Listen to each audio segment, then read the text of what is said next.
Hello everyone, welcome back to our channel. The Buddhist Society of India, भारतीय बौद्ध महासभा, संस्थापक बोधिसत्व डॉक्टर बाबासाहेब आंबेडकर, राष्ट्रीय संरक्षण आदरणीय मीराताई यशवंत आंबेडकर, राष्ट्रीय कार्य अध्यक्ष आदरणीय भीमराव यशवंतराव आंबेडकर, सविनय जय भीम. आज दिनांक 7 फेब्रुवारी 2026 सभा नाशिक जिल्हा पश्चिम अंतर्गत इगतपुरी महिला शहर शाखा व पुरुष शाखा यांच्या वतीने महामानव परमपूज्य डॉक्टर बाबासाहेब आंबेडकर यांची आदर्श पत्नी त्यागमूर्ती माता रमाई भीमराव आंबेडकर यांच्या 128व्या जयंतीनिमित्त विनम्र अभिवादन.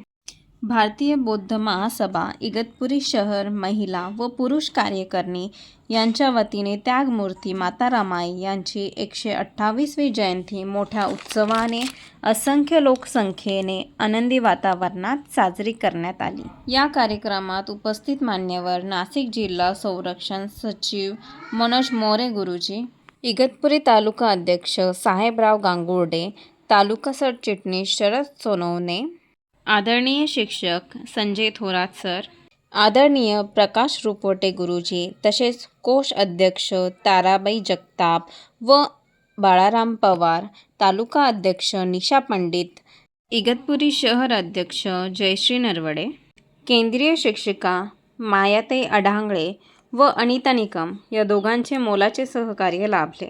सचिव वर्षा केदारे, रंजना साबळे इत्यादी मान्यवर उपस्थित होते. तसेच सुगत बुद्ध विहार कम्युनिटीचे सर्व सदस्य उपस्थित होते. आपल्या इगतपुरी शहरामध्ये मी रमाई बोलते एक पात्री प्रयोग सादरकरित्या आदरणीय कुमारिका अदिती प्रकाश वाके, कोल्हापूर.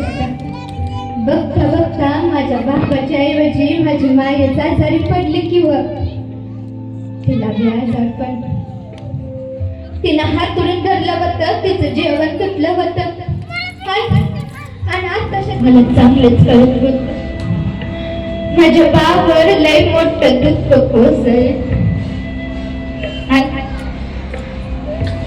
आणि बापाच्या डोळ्यातलं पाणी पुसता पुसता माझ्या डोळ्यातलं पाणी पार आटून गेलं होतं. लोक रडायची त्या लोकांनी म्हणायची नका रडू, खेळायचं वय बोल, पर तुझ्या या खेळायच्या वयात तुझी आई आम्हाला तुझ्या भरवशात टाकून गेली. सुखी संसाराला सुरुवात केली बघा.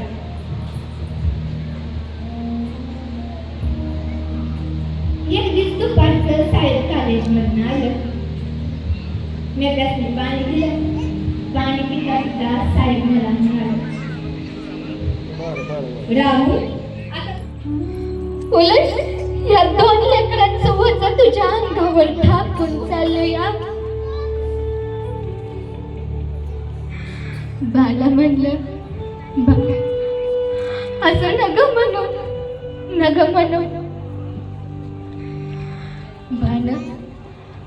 बाण गौरा शंकरच्या डोसक्यावरनं हात फिरवला आणि माझ्या डोसक्यावरनं साधा हात बी फिरवू शकला नाही व माझा बाप. अगं तसं नाही, तू शिकली पाहिजे, तिला लिहायला वाचायला आलं पाहिजे. रामू माझे गुरु ज्योतिबा फुले यांनी आपल्या सावित्रीबाईंना शिकवलं. पुढे त्या भारताच्या पहिल्या स्त्री शिक्षिका झाल्या.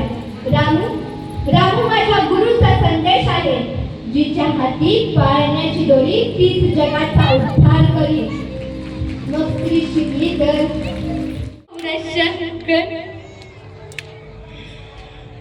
समधी दुनिया आम्हाला अनाथ झाली होती, समधी दुनिया आम्हाला पोरकी झाली होती.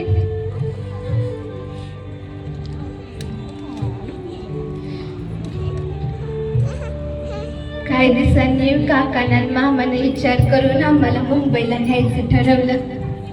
ज्या घरात माझं बालपण गेलं होतं, मी कधीच साहेबांच्या शिक्षणात आडकाठी होणार नाही.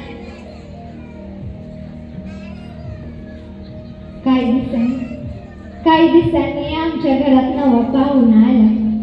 मी आई झाली आणि साहेब बाबा बाळाचं नाव यशवंत ठेवलं. आणि मला म्हणतात कसं, रमा या नावात खूप मोठा अर्थ आहे. ज्योतिबांनी आपल्या दत्तक पुत्राचं नाव यशवंत ठेवलं होतं. मग ज्योतिबाच आपला कुलपुरुष समज ना. कसं समजावून सांगतासा, प्रेमाने सांगतासा, त्याला का सांगितलं नाही. आणि तुम्ही समद्यांची केस घेता, मग त्याची घेतली का, त्याची का केस घेतली नाही. भेदात मामा मला पोरग शोधू लागला. समद्यांना एकच काळजी लागली होती, या अनाथ पोरीला कोण करून घेणार हाय. मायबाप नसलेल्या आणि गळ्यात 2 भावंडांचे होण्यासाठी निघाल्या. साहेबांना घालवायला मोठा जनसमुदाय जमला होता.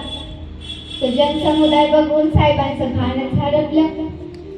साहेब लंडनला गेलं, पण इकडे माझ्या काळजाचा कोपरा पाकच करतून गेला होता.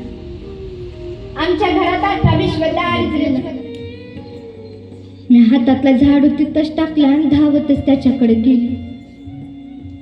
गंगाधर, हे बाळा, अरे तू मला हाक मारली होती. गंगाधर, अरे एकदा डोळं उघडून बघत. मी त्याला माझ्या जवळ घेतलं, पण त्यानं कवाच मान टाकली होती.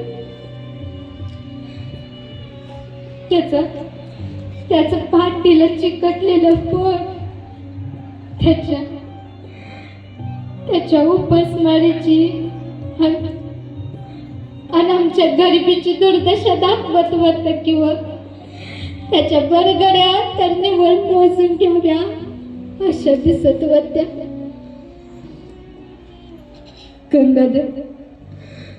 गंगाधर मी मला सोडून निघून गेला. मला शोधत आमच्या घरी आलं. मामाला भेटलं आणि बोललं, आमच्या भिवाच्या शिक्षणात आडकाठी होणार नाही, अशी पोरगी आम्हाला हवी हाय. मी त्यासनी पाणी दिलं. त्यांनी मला विचारलं, बेटा नाव काय तुझं? मी म्हणलं रमा. सोबत येणाऱ्या सर्व पुरुष मंडळींनी आणि त्याचबरोबर या इथे बसलेल्या आमच्या गजाताई पगारे असतील, आमचे शशीभाऊ असतील आणि सर्व या ठिकाणी जगतापताई असतील, रंजनाताई साबळे असतील, मीनाताई असतील, या सर्व बंधू आणि भगिनींनो, आज त्यागमूर्ती माताई रामाई यांचं जो एक पत्री या ठिकाणी सादर झालेला आहे, अतिशय प्रबोधनात्मक. या कार्यक्रमासाठी ज्यांनी सहकार्य केले त्या सर्वांचे मनपूर्वक अभिनंदन व आभार व्यक्त करते. असेच नवीन अपडेट जाणून घेण्यासाठी तुम्ही नक्कीच आपल्या चॅनलला लाईक करा, शेअर करा, सबस्क्राईब करा. भेटूया आपण लवकरच नवीन व्हिडिओमध्ये. तोपर्यंत सर्वांनी काळजी घ्या. Stay happy, stay healthy and keep smiling.